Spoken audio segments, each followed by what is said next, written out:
Welcome to the Salmon Runs YouTube. Enjoy the video. You begin by confirming prerequisites, Git Bash installed and your GitHub account ready. First actionable step.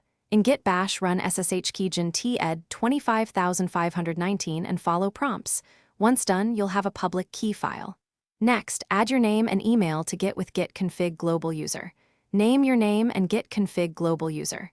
Email you at example.com so commits link to your account. Make sure to keep the terminal open for copying the key. Now you move to linking keys. Copy your public key using cat tilde/. SSH/ID ed 25519. Pub and select the output or use clip to copy on Windows. Then, in GitHub settings under SSH and GPG keys, choose New SSH key, paste the key, give it a clear title, and save. Once added, test the authentication from Git Bash with ssh git at github.com. You should see a welcome message. If you see permission denied, pause and recheck the pasted key.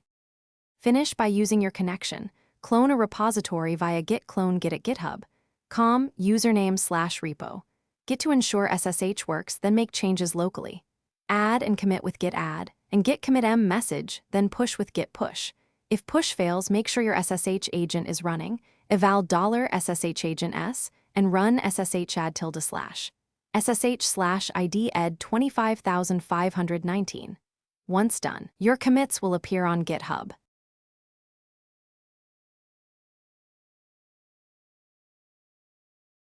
Thanks for watching. Consider subscribing if we helped you.